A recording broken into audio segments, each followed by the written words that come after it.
오늘의 말씀은 창세기 22장 13절에서 14절 말씀입니다. 아브라함이 눈을 들어 살펴본즉 한 순양이 뒤에 있는데 뿔이 숯불에 걸려 있는지라. 아브라함이 가서 그 순양을 가져다가 아들을 대신하여 번제로 드렸더라. 아브라함이 그 땅 이름을 여호와 이레라 하였으므로 오늘날까지 사람들이 이르기를 여호와의 산에서 준비되리라 하더라. 아멘. 오늘도 우리가 말씀을 나누기 전에 공동의 기도문을 함께 드리고 말씀을 이어가겠습니다. 화면을 보시고 우리 함께 우리 자신 또 교회, 우리 나라와 주변을 위해 함께 기도하는 시간 갖겠습니다. 주여, 우리 모두를 도와주옵소서. 코로나19라는 재앙이 이어지면서 하루하루를 힘겹게 살고 있습니다. 우리의 모든 형편을 아시는 주님, 간절히 부르짖는 기도를 들어주소서. 이 재앙을 속히 멈추게 하셔서 일상의 기적을 누리게 하옵소서. 확진자들을 회복시켜 주시고 고통받는 가족들을 위로하여 주옵소서. 삶의 기반이 무너져 내린 이웃들과 지금도 고생하는 의료진, 봉사자들을 붙잡아 주시옵소서. 주님이 보여주신 사랑의 본을 따르게 하소서. 죽어가는 영혼들을 살리려 이 땅에 오신 주님, 올해도 예수 그리스도를 묵상하는 사순절을 지나게 하시니 감사합니다. 하나님의 사랑을 묵상할 때 삶의 흔적으로 새겨지게 하옵소서. 각자의 자리에서 최선을 다하며 주님께 먼저 받은 사랑의 본을 따르게 하옵소서. 재앙 속에서도 나보다 더 어려운 이웃을 찾게 하시고 위로하고 섬기며 사랑으로 살게 하옵소서. 나의 전부를 드리는 헌신으로 예배하게 하소서. 지금의 어려움을 통해서 우리의 예배를 돌아보게 하시니 감사합니다. 이 시간 주일을 기억하여 예배할 때 마음을 다하며 목숨을 다하며 힘을 다하며 뜻을 다하여 예배하게 하옵소서. 언젠가 주께서 이 재앙을 끝내시고 예배당으로 부르시어 주의 충만하신 영광을 보여주실 것을 믿습니다. 그때 우리 모두 한 마음으로 나의 전부를 드리는 예배를 올려드리게 하옵소서. 우리의 모든 감사와 찬양과 영광을 올려드리며 예수 그리스도의 이름으로 기도합니다. 아멘. 1936년 베를린 올림픽이 열립니다. 이때는 우리가 일본에게 지배를 당할 때인데, 이 올림픽에 우리나라를 대표하는 마라톤 두 선수가 출전을 하게 됩니다. 바로 손기정 선수와 남승용 선수입니다. 두 번의 선발전에서 1, 2위를 차지해서 일본 사람들을 제치고 이 조선 사람 두 명이 일본을 대표해서, 그때는 일장기를 달고 나갈 때니까 올림픽을 나가게 됩니다. 이것이 너무나 못마땅했던 일본 사람들은 어떻게 하면 이 손기정, 남승용 선수를 올림픽에 나가지 못하게 할까 하다가 흉흉한 계획을 세우게 되는데, 올림픽 경주가 있기 19일 전에 갑자기 베를린에서 최종 선발전을 다시 열겠다고 통보를 합니다. 주권이 없었던 우리나라 선수들은 억울하지만 다시 출전권을 따내기 위해서 또 한 번 예선전에 나가게 되죠. 열심히 뛰었습니다. 그런데 뒤에 오던 일본 선수들이 갑자기 사라진 겁니다. 알고 봤더니 그들은 지름길을 만들어 놓고 중간에 그 지름길로 모두 새버렸습니다. 그렇지만 손기정, 남승용 선수는 정말 열심히 달려서 그렇게 편법을 썼던 일본 선수들을 제치고 정정당당하게 베를린 올림픽에 출전을 합니다. 두 선수는 온갖 방해와 그리고 많은 장애물과 역경들을 이겨내고 결국 그런 열심과 또 마음이 있어서 그랬는지 본선에 나가서 손기정 선수는 금메달, 또 남승용 선수는 동메달을 따게 됩니다. 우린 살면서 아무 탈이 없고 우리 인생이 평탄하고 형통하기를 원하지만 그렇게 사는 인생은 한 명도 없는 것 같아요. 다 사람은 굴곡과 어려움들, 또 내 앞길을 가로막는 수많은 걸림돌, 방해물, 장애물을 만나는 것 같습니다. 근데 가만히 생각해 보면 때때로 우리 인생의 이 걸림돌이라는 게 꼭 나쁜 것만은 아닌 것 같아요.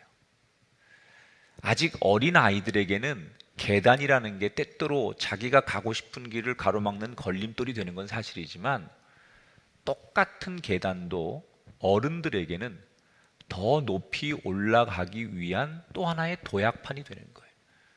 결국 우리가 만나는 인생의 많은 장애물들이 걸림돌이 될 것이냐 도약판이 될 것이냐, 그것은 계단의 문제가 아니라 나의 문제라는 거예요. 신앙도 그렇습니다. 많은 분들이 이렇게 묻습니다. 목사님, 하나님이 주시는 시험하고 사단이 주는 유혹하고 어떻게 다른 겁니까? 저는 다르지 않다고 생각해요. 시험과 유혹은 처음부터 다르지 않습니다. 그것을 어떻게 대하느냐에 따라서 시험이 될 수도 있고 유혹이 될 수도 있어요. 내게 어떤 문제가 생겼을 때 그것을 내가 어떻게 대하느냐에 따라서 나한테 걸림돌이 될 수도 있고 디딤돌이 될 수도 있어요. 오늘 그걸 잘 보여주는 사건이 우리가 읽은 창세기 22장의 아브라함 사건이에요. 아브라함이 어느 날 하나님의 음성을 듣습니다. 그리고 그 말씀에 어떤 반응을 보이느냐. 사실 하나님이 주신 그 음성은 아브라함에게 너무 버거운 문제였어요. 그런데 아브라함은 그 하나님이 주신 버거운 문제에 반응을 잘해서 오히려 자신에게 너무 버거운 그 문제가 인생의 도약판이 될 수 있었다. 도대체 아브라함은 하나님의 음성에 어떻게 반응을 했길래 그 버거운 문제를 도약의 계기로 삼을 수 있었을까? 지난 시간에 하나님께서 아브라함의 가정을 돌보시는 이야기를 해드렸어요. 하나님께서 하갈과 이스마엘을 내보내셨지만 그들에게 약속대로 광야에서 잘 정착할 수 있도록 하셨어요. 그리고 아브라함을 하나님께서 뭐든지 축복하시죠. 아비멜렉과 동맹을 맺고 빼앗겼던 운물을 다시 되찾게 하고 하나님 많은 축복을 주셨어요. 아브라함은 너무너무 행복했어요.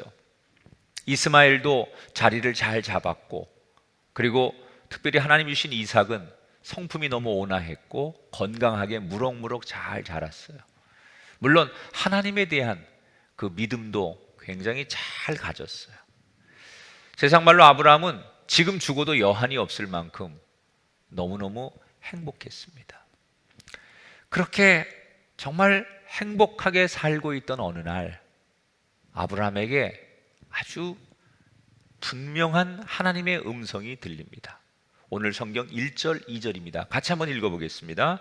아브라함아, 내 아들 내 사랑하는 독자 이삭을 데리고 모리아 땅으로 가서 내가 내게 일러준 한 산 거기서 그를 번제로 드리라. 하나님 뭐라고 말하세요? 그 이삭을 데리고 가서 번제로 바치라는 거예요. 여러분, 하나님도 이 이삭이 아브라함에게 그냥 아들이 아닌 얼마나 사랑하는 아들인지 스스로 하나님이 고백하셨어요. 내 아들, 내 사랑하는 독자 이삭을 데리고, 이렇게 말씀하셨어요. 아브라함에게 이 아들은 정말 그냥 아들이 아니에요. 100세에 얻은 이 아들, 어떤 아들인지 하나님 너무 잘 알고 계셨어요. 그런데 그 아들을 하나님께서 바치라는 거예요. 이때 아브라함이 너무 충격을 받습니다. 특별히 아브라함에게 가슴에 꽉 비수처럼 박힌 그 말이 어떤 거냐면 번제로 바쳐라, 이 말이에요. 번제로. 번제라는 제사, 이건 제물을 죽이는 건데요, 좀 잔인합니다. 내장을 다 긁어내고 그 드리는 제물이 형태를 알 수 없을 정도로 제가 될 때까지 다 태우는 제사가 번제예요. 그러니까 이 말은 내가 내 손으로 내 아들 이삭을 죽여야 된다는 거예요. 여러분, 이게 아버지로서 받아들이기가 너무 어렵잖아요. 그래서 아브라함은 처음에 분명히 하나님의 음성이지만 이게 진짜 하나님이실까? 그렇게 하나님을 의심했습니다. 듣고도 이게 하나님의 음성일까? 이렇게 의심했습니다. 그렇게 의심할 수밖에 없는 이유가 몇 가지 있어요. 첫째는 하나님이 한 번도 사람을 바치는 제사를 허용한 적이 없었거든요. 당시에 이방 종교들은 인신제사라고 해서 자기가 믿는 신에게 사람을 바치는 제사를 드린 적이 있었지만 한 번도 하나님은 그런 적이 없었거든요.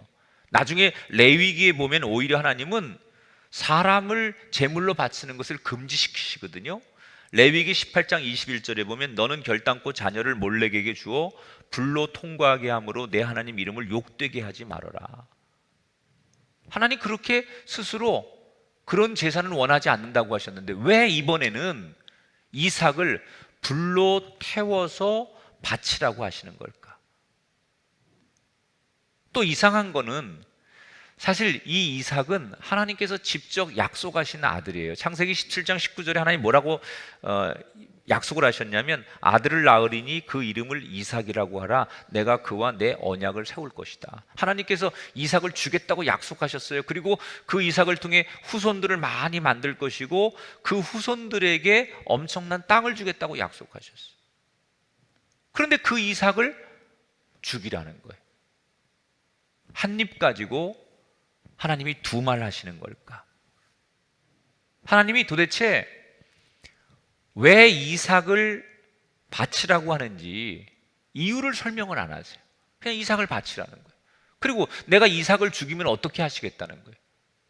그냥 정말 하나님이 약속을 깨시겠다는 건지 아니면 네가 죽이면 내가 다시 부활시켜 줄 테니 걱정하지 말라는 건지 아니면 이삭 말고 또 다른 아들을 주시겠다는 건지 하나님이 어떤 설명도 단서도 달지 않고 무조건 이삭을 바치라고만 하니 아버지 아브라함은 너무나 답답했던 거예요. 이 말도 안 되는 받아들일 수 없는 정말 인생 최고의 무거운 짐 아브라함이 앞으로 살아가는데 너무나 큰 걸림돌인 이 하나님의 엄청난 명령 앞에서 아브라함은 뭘 해야 되겠습니까? 그날 밤 아브라함은 한숨도 못 잤어요.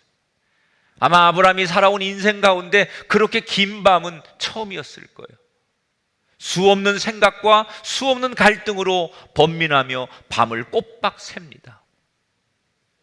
그리고 다시 해가 떠오르는 그때 아브라함이 뭔가 결심을 했다는 듯이 바쁘게 움직이기 시작하죠. 도대체 아브라함은 뭘 결심한 걸까?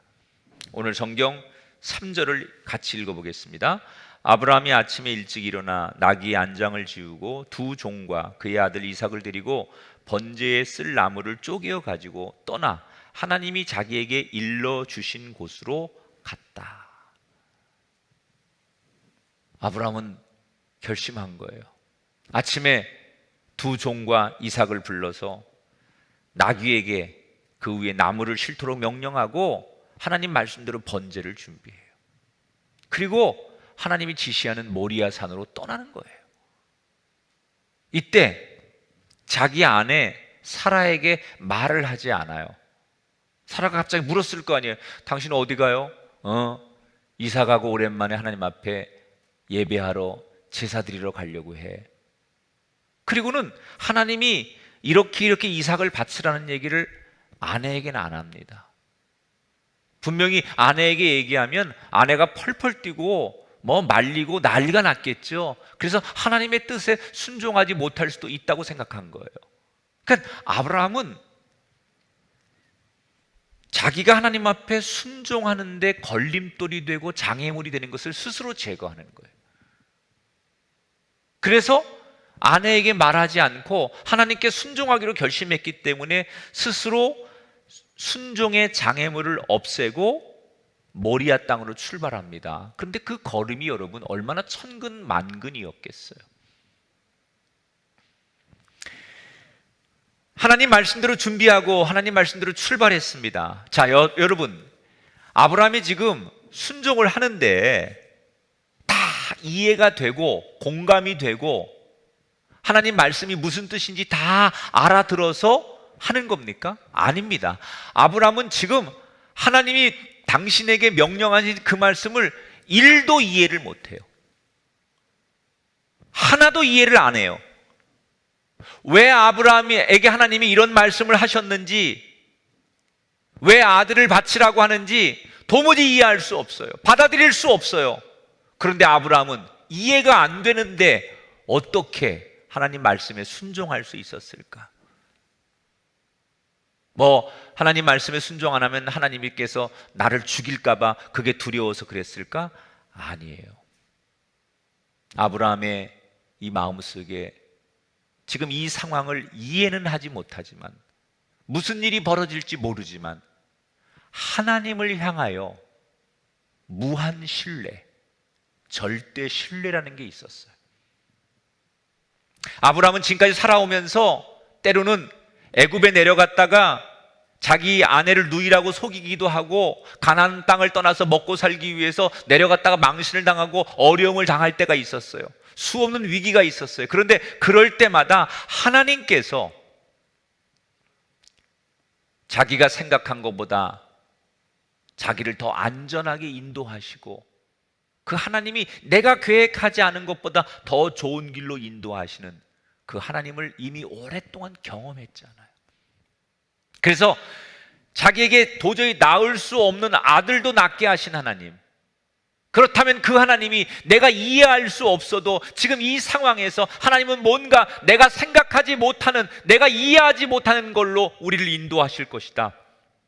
이 하나님을 절대적으로 신뢰했다는 거예요. 이 무한 신뢰. 자, 5절을 보세요.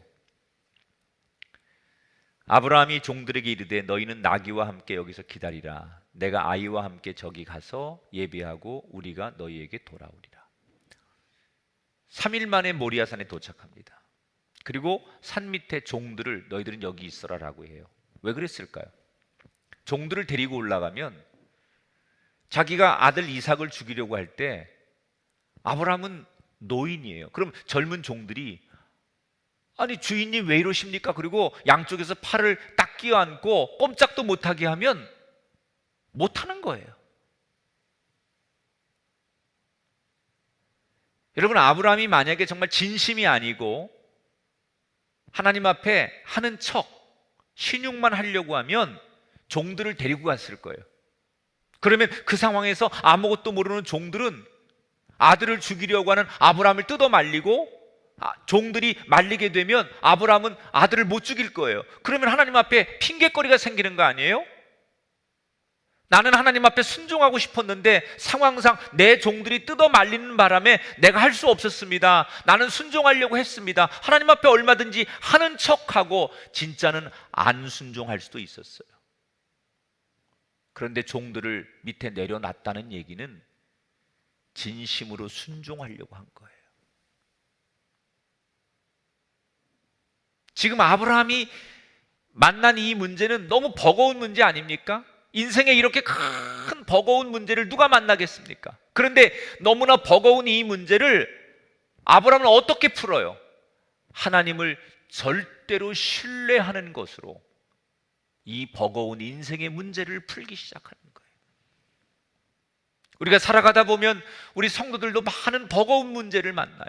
어떤 분은 정말 건강의 문제로 오랫동안 수술을 하고 생과 사의 갈림길에서 그 병마와 싸우는 버거운 문제를 만난 분이 있고, 가족 중에 정말 어떤 어려운 일을 만나서 온 가족들이 몇 년 동안 그 가족 문제로 골치 아픈 그런 문제를 만나고, 어떤 분들에게는 경제적인 문제, 또 말로 다 표현할 수 없는 수없는 문제로 우리는 버거워합니다.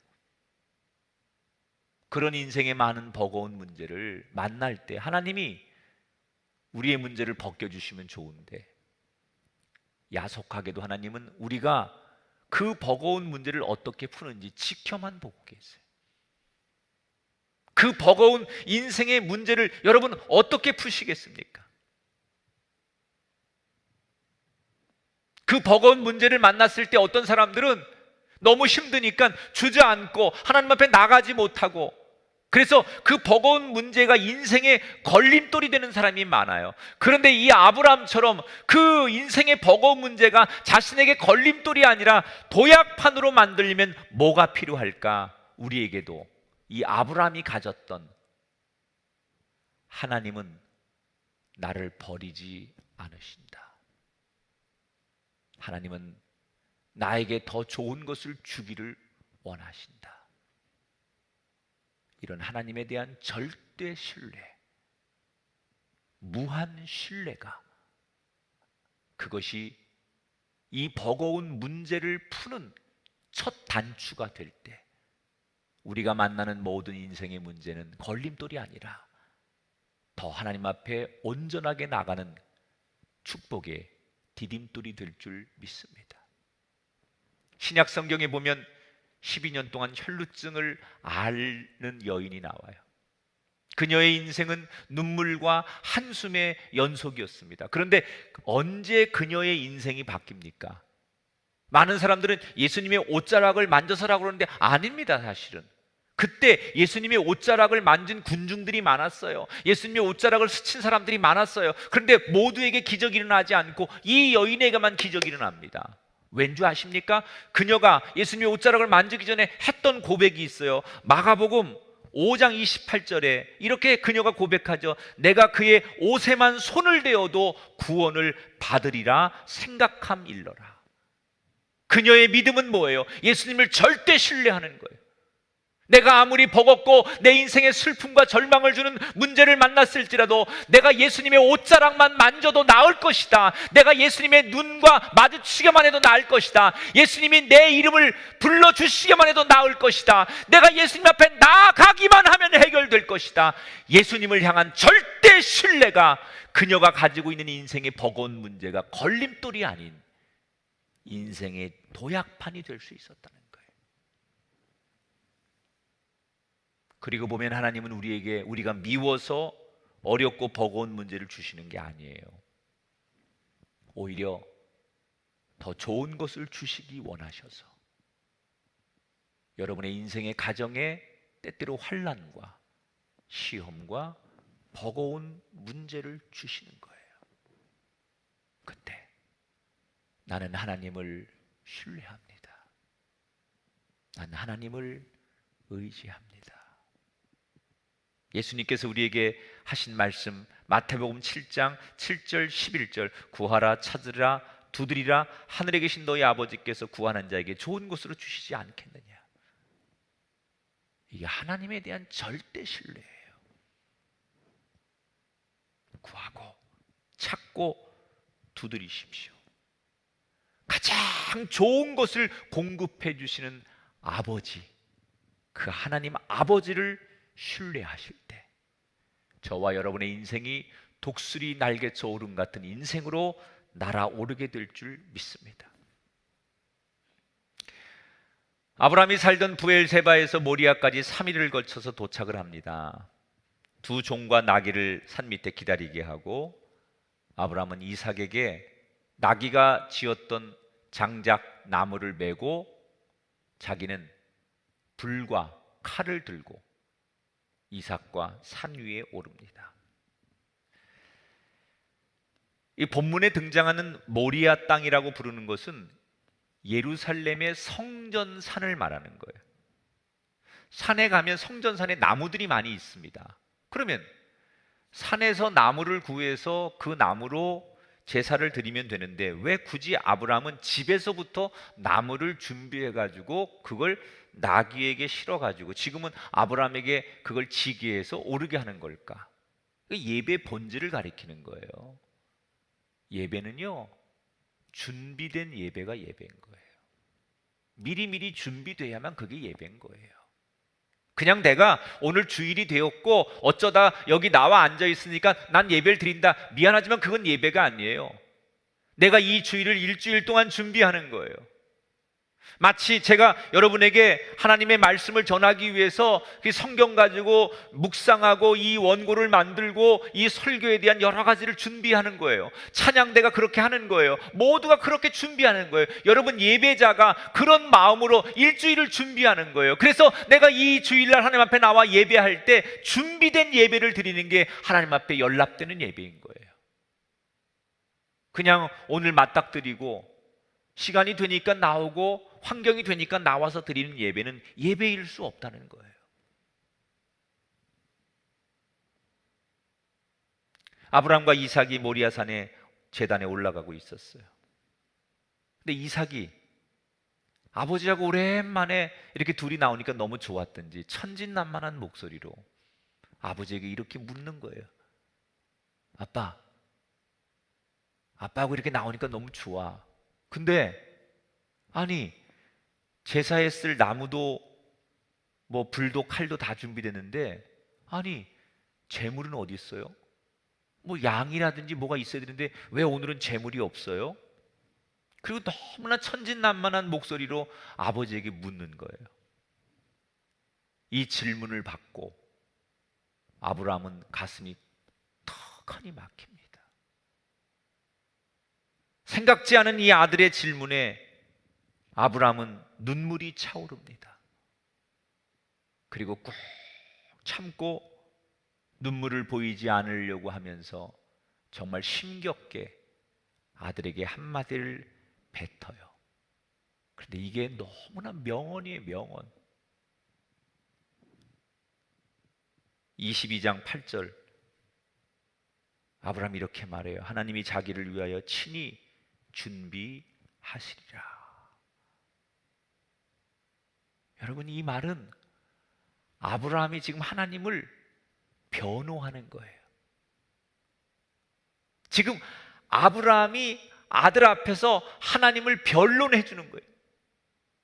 힘들고 지치고 어렵지만 오히려 하나님을 변론해요. 우리 그리스도인들이 살다 보면 많은 어려운 일을 만납니다. 지금 이렇게 우리가 코로나19로 인해서 경제적으로 또 삶으로 자녀들의 문제로 우리 모두가 다 어려운 문제를 만날 때 우리들에게 누군가 묻습니다. 너 그렇게 하나님 열심히 믿고 너 열심히 그렇게 기도하고 너 그렇게 하나님을 의지하더니 네가 믿는 하나님이 도대체 너를 어떻게 해주시길래 너 이렇게 어렵냐고 이렇게 묻습니다, 우리들에게. 그때 우리가 무슨 말을 해야 될까요? 나도 모르겠어. 내가 믿는 하나님이 어디 계신지 나도 모르겠어. 나한테 그런 거 묻지 마. 뭐 이렇게 우리가 같이 실망하고 하나님을 욕해서 되는 일이 아니에요. 그때 뭐라고 말해야 되느냐? 우리가 하나님을 변호해 줘야 돼요. 누군가가 네가 믿는 하나님이 어디 있느냐고 그렇게 묻거든 이렇게 대답하세요. 하나님은 지금도 내 곁에 계시고 나를 위해 준비하고 계시고 나를 위해 일하고 계셔. 우리가 이 세상 어디에 가서 어떤 최악의 경우를 만나도 내 입술로 하나님을 변호하는 말로 하나님을 변론해 주는 말로 나는 하나님을 절대로 신뢰합니다 라는 것을 드러내셔야 돼요. 내 입으로 하나님을 욕되게 하면 안 돼요. 드디어 정상에 왔습니다. 이제 이삭을 잡고 번제를 드려야 되는데 막상 도착하니 그때가 되니 너무 힘들어요. 아들을 쳐다보고 아들을 번제물로 드리는 게 이게 쉽게 되지 않아요. 그래서 아브라함이 차마 아들을 쳐다볼 수 없어 두 눈을 질끈 감고 이삭을 쳐다보지 못한 채 떨리는 목소리로 이미 두 눈에 눈물이 흘러내리며 아들아 미안하다. 하나님이 너를 제물로 원하신다. 충격적인 얘기를 너무 힘들게 꺼내죠. 그런데 더 놀라운 사실은 이 모습과 이 말을 들은 이삭이 한동안 멍하니 있다가 어떤 대꾸도 안 해요. 아무 말 없이 갑자기 제단에다가 자기가 메고 온 나무를 쌌더니 조금 뒤에 올라가서 눕는 거예요. 어렵게 힘겹게 하나님의 뜻을 말한 아브라함도 대단하지만 군말 없이 그 아버지의 전달된 말에 순종하는 이삭도 정말 대단하지요. 이삭이 눕자 아브라함이 손과 발을 밧줄로 묶습니다. 그리고는 그 아들을 죽이기 위해 눈을 감고 칼을 하늘 높이 치켜들고 정말로 이제는 아들을 내려치려고 하는 순간 하늘에서 다급한 하나님의 음성이 들려요. 11절 12절에 보니까 아브라함아 아브라함아 그 아이에게 내 손을 대지 말라. 그에게 아무 일도 하지 말아라. 하나님이 아브라함을 막으세요. 얼마나 다급했든지 그 목소리로 하나님이 긴급하게 아브라함의 이름을 2번이나 연속 불러요. 여러분, 저는 이 장면에서 우리의 인생의 목표가 하나님이 우리를 이렇게 다급하게 부르실 수 있는 인생이 돼야 되겠다. 아브라함의 이름을 그렇게 다급하게 부르셨던 것처럼 저와 여러분의 이름을 하나님께서 그렇게 다급하게 부르실 수 있는 그런 이름, 그런 인생, 그런 가정이 되는 것이 우리 삶의 목표가 돼야 돼요.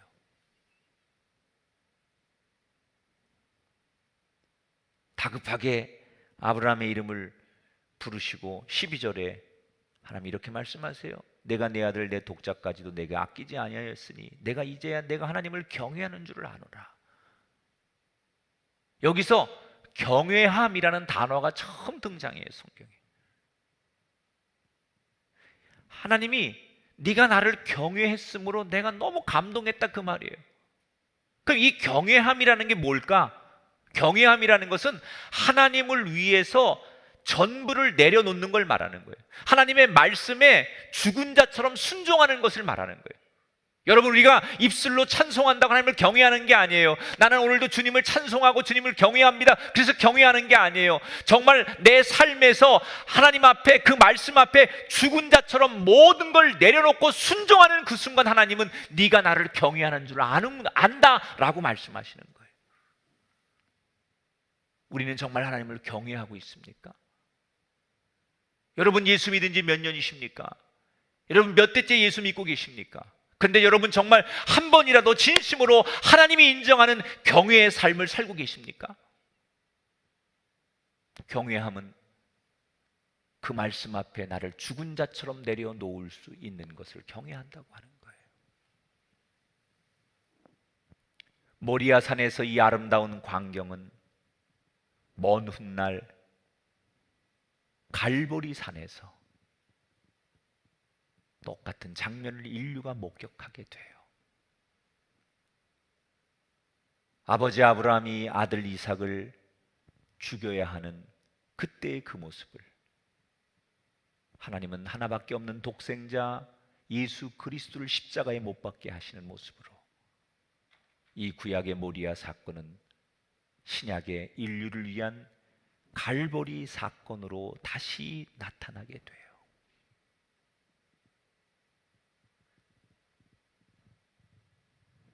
죽을 줄 알았던 아들이 극적으로 살아났어요. 묻고 있던 밧줄을 풀고 이삭을 부둥켜 안고 아브라함은 소리내어 울어요. 그 울음은 미안하기도 했고 감사하기도 하고,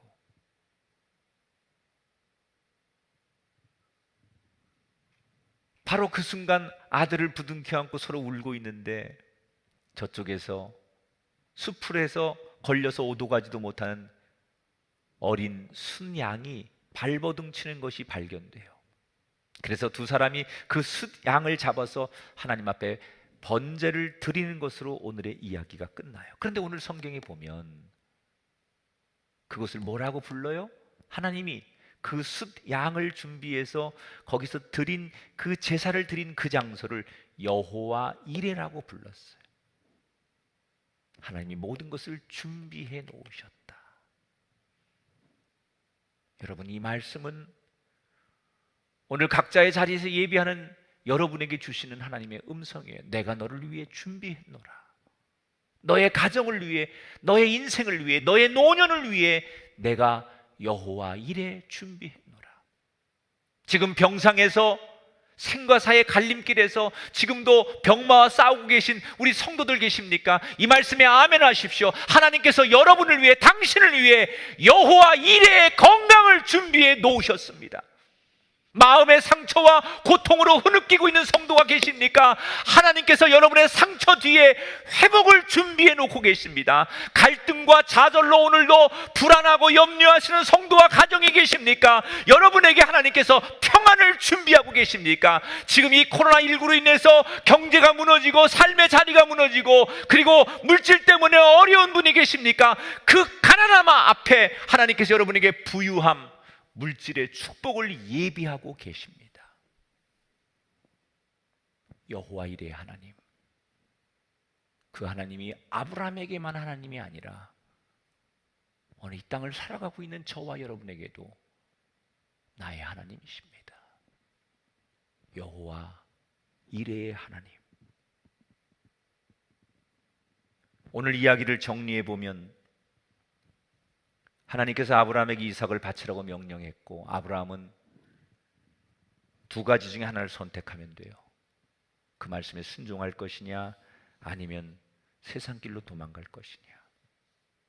이 갈림길에서 아브라함은 하나님이 왜 이삭을 바치라고 하는지 이해되지 않았지만 그 하나님의 이끄심을 전적으로 신뢰했기 때문에 주저하지 않고 자기가 가장 소중히 생각하는 것을 포기하고 하나님만 보는 정결함으로 나아갔어요.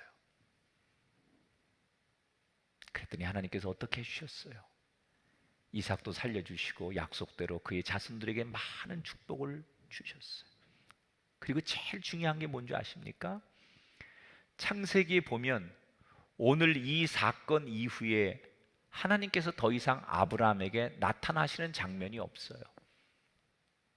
오늘 이 사건이 마지막이에요. 이제 안 나타나요, 하나님께서. 왜 안 나타나시는 걸까요? 내 믿음을 더 이상 확인할 필요가 없다는 거예요. 하나님이 아브라함을 절대 신뢰하는 거예요. 아브라함이 오늘 이 이삭을 드리는 장면에서 하나님을 무한히 절대로 신뢰했더니 이제는 하나님이 거꾸로 아브라함을 무한 신뢰하시는 거예요. 이제 내 믿음을 더 이상 확인할 필요가 없다. 내가 내 믿음을 테스트할 필요가 없다. 네 믿음을 나는 믿는다. 그래서 무한한 신뢰를 아브라함에게 보여주시는 거예요. 그래서 아브라함은 인류 역사의 믿음의 조상이 되는 거예요. 처음에 아브라함에게 내 아들 이삭을 바치라고 하는 이 명령은 어찌 보면 아브라함에게 큰 인생의 걸림돌이었어요. 만약에 그 걸림돌에서 그가 거기서 인간적으로 순종하지 않고 도망갔다면 아브라함의 인생에 진짜 걸림돌이 되었을 거예요. 그러나 하나님을 절대로 신뢰하고 하나님만 바라보는 영적인 정결함을 보이자 걸림돌인 줄 알았던 그 사건이 자신의 인생에 오히려 도약판이 되었어요. 많은 사람들이 하나님이 주시는 시험과 사단이 주는 유혹을 헷갈려 합니다. 인생의 걸림돌이 될지 도약판이 될지 헷갈려 합니다. 지금 우리가 겪고 있는 이 코로나19의 사태나 지금 우리 주변에 일어나고 있는 여러 가지 사건들을 놓고 사람들은 이것이 우리 신앙의 걸림돌이 될지 도약판이 될지 저마다 분분한 이야기를 합니다. 근데 오늘 성경은 뭐라고 말합니까? 시험이 될지 유혹이 될지 걸림돌이 될지 도약판이 될지 그건 우리에게 달려 있다는 거예요. 하나님은 우리를 사랑하십니다. 그 하나님을 절대적으로 신뢰하십시오. 이 세상에 하나님보다 귀한 것은 없습니다. 그래서 하나님 앞에 영적인 정결함으로 내가 하고 싶은 세상적인 계획, 내 생각, 내 야망, 우리의 이야기거리를 마음에 담고 예배하는 사람이 아니라 그 말씀 앞에 하나님 앞에 다 비우는 거예요. 정결하게 비우는 거예요. 그래서 하나님의 것이 채워질 수 있도록 그 비인 상태로 하나님 앞에 예배하는 것, 하나님 앞에 서는 것, 그것이 영적인 정결함이에요. 아브라함은 그 모습으로 세워진 거예요. 그래서 그 걸림돌이 자신의 인생에 또 다른 도약판으로 만들어서 멋진 인생을 살았어요. 오늘 한 주간을 살아야 하는 우리 광교 꿈의 교회 성도 여러분, 하나님은 여러분을 사랑하십니다. 무슨 일을 만나도 그분을 신뢰하십시오. 다 이해되고 동의되지 않아도 그 하나님을 사랑하십시오. 그러면 머지않아 이제는 그분이 당신을 무한히 신뢰할 거예요. 그런 형통의 축복이 오늘 이 예배를 드리고 말씀 앞에 결단하는 우리 광교 꿈의 교회 성도들 삶의 가정 위에 함께 하시기를 주님의 이름으로 축원합니다. 영상을 보겠습니다.